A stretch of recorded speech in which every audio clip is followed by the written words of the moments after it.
How did North Korea allegedly steal $280 million from the crypto project Drift? We now have a new revelation, and honestly, this story feels like something straight out of a Hollywood movie. It really reminds me of an espionage thriller, and I'm going to bring all of that in this video.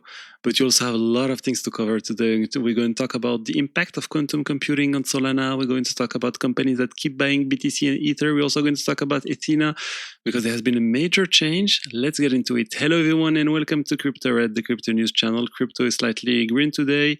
BTC around $70,000, Ethereum above $2,000. And you know what? Let's start talking about strategy, because they are still buying BTC. I know it can feel like we keep talking about the same thing over and over regarding strategy, but last week there wasn't any purchase. This time they are back. They bought another $330 million worth of Bitcoin, close to 5,000 BTC. They now hold roughly 3.8% of the entire BTC supply, which is amazing.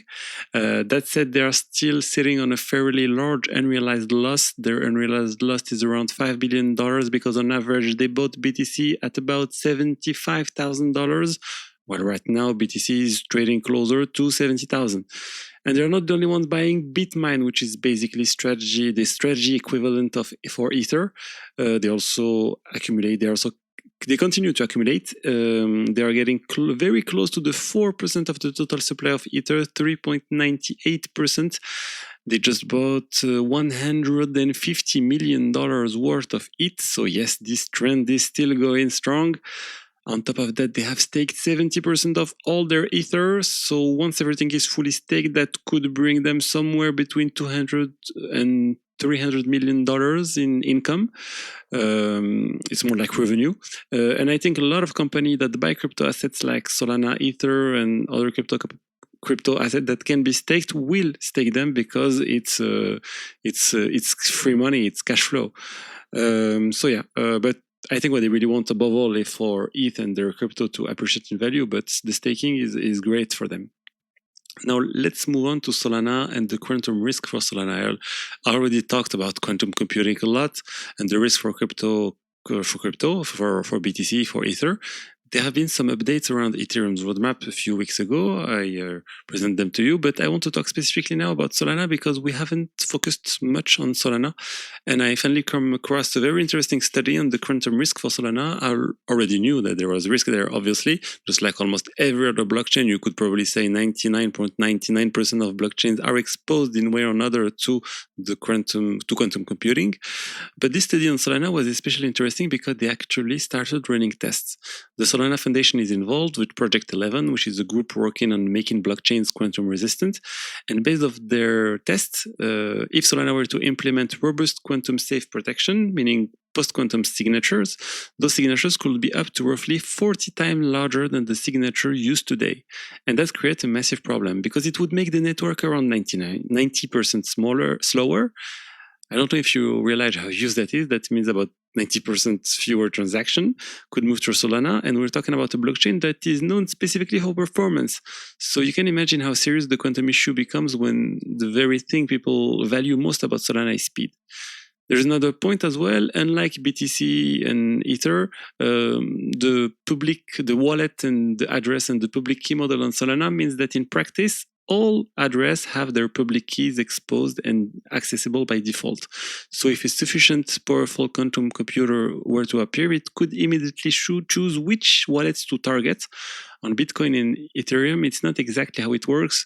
There is this important distinction where a public key is not always exposed until a transaction has actually been made from the wallet. You get the idea. On Solana, there is more risk when it comes to breaking keys, because they're exposed by default. On Bitcoin and Ethereum, that exposure usually comes later, after activity from the wallet. So this analysis is very interesting, because it really shows that almost all blockchains are affected, and that the issue will hit Solana extremely hard because of the performance trade-off. And honestly, it is the same fundamental problem for Bitcoin. It's the same fundamental problem for Ethereum. That is why, in my opinion, you cannot realistically talk about the post-quantum upgrade without also in parallel, improving network performance.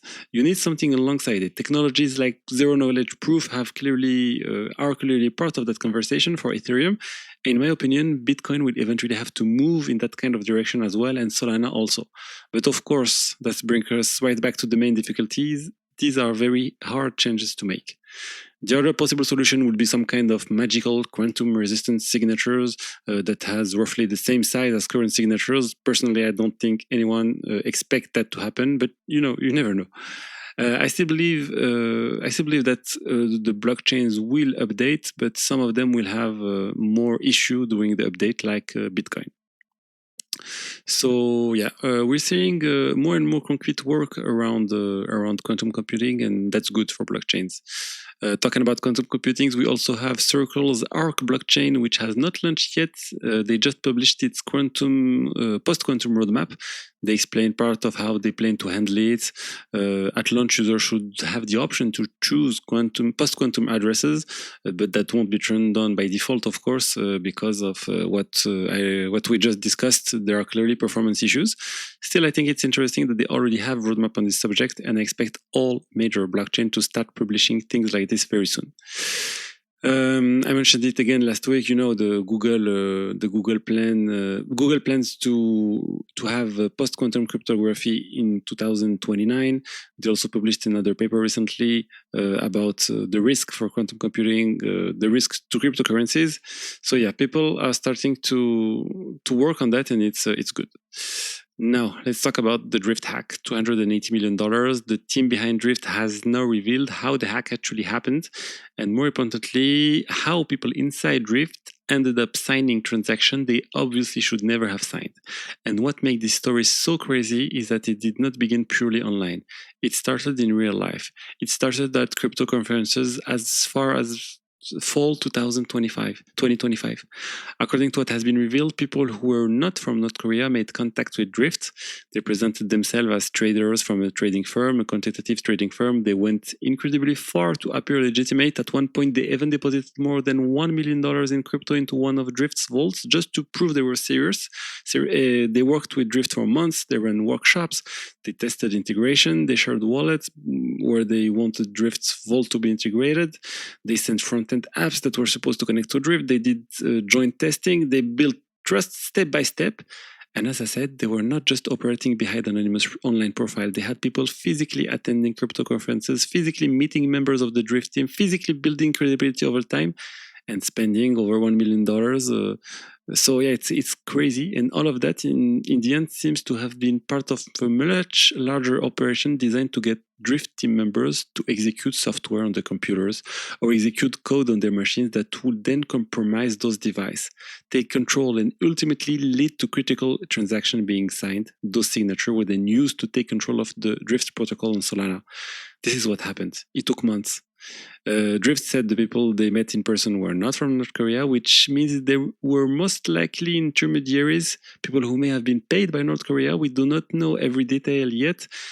So yeah, I do not want to overstate anything that has not been proven, but what is already clear is that this is an insane scenario. We are seeing hacks that are no longer limited to code and remote access. We are seeing attacks that extend into the real world.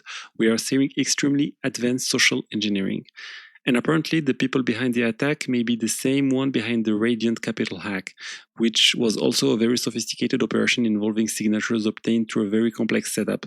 So this really looks like a new trend in major crypto hacks. These are attacks that target human weakness directly. They target the people behind the computers, and they also expose a lack of operational security among the people working inside these projects. Because in crypto, there are still too many teams that do not apply the basic practices they absolutely should be using. For example, having dedicated computers, one machine for browsing and one machine for anything that involves signing transaction or interacting with critical infrastructure.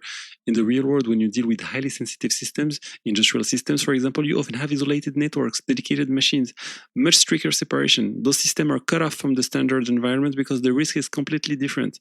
And I think the crypto industry is now discovering all of that in a very painful way. It is realizing that improving global security is not only about smart contract code. For years, we focused heavily on smart contract security, and overall, the level has improved a lot. Developers have become much better. Tooling has improved. Auditing has improved. AI detection has improved. I think that trend will continue over time, and smart contract exploit should become less dominant than before. But I think the long-term direction is clearly toward fewer major hacks coming directly from smart contracts themselves. But now the focus also has to move to everything around the smart contracts: their processes, internal controls, device, signer setups, operational discipline, and simply the human layer. That part is becoming extremely important. And finally, I wanted to talk about Ethena. Ethena is a project I loved because it's stablecoin USDE, which for a long time generated a really good yield. It was generating 10%, 15%, 20%. It was a really safe and relatively reliable yield. The whole model was based on trading strategy with very limited risk. For example, buying BTC while shorting BTC at the same time and mainly capturing the funding spread and related market structure. So basically, yield strategy that felt close to low risk. That is why I like this project and I liked its stablecoin. But for some time now, since October, the yield has no longer been that attractive. We have been around 3.5%. So yeah, it's less attractive. And now Ethena has come out and said that after what happened on October 10th, the huge crash that affected the whole crypto, well, they are changing the way they manage collateral. That is where, for me, the story changes completely. Before I saw it as something with very limited risk. Now they have shifted in a major way. They have essentially said we are going to move towards RWAs, toward equities, towards lending, towards a much broader mix of assets. And for me, that creates a problem. At that point, it's no longer something I can comfortably present as a safe default way to generate yield. The good news is that the yield will very likely increase. For Ethena, it's a good news. We are around 3.5%. It will likely go back towards 7 or 8% and possibly even more at times. That part is definitely possible, but in my opinion, it's no longer a low risk or near risk-free yield solution. We are moving into a meaningful higher risk profile. That may still be suitable for some people. I'm not saying it cannot make sense. I'm saying it's no longer the default option I would point as the simple, safe choice, and that distinction matters a lot. So that is what I wanted to cover with you today across the main crypto stories. I hope you enjoyed the update. Let me know what you think, especially of the drift case, because honestly, this one really does feel like something from a movie. And I'll see you tomorrow for the next one. Bye, everyone. Ciao, ciao.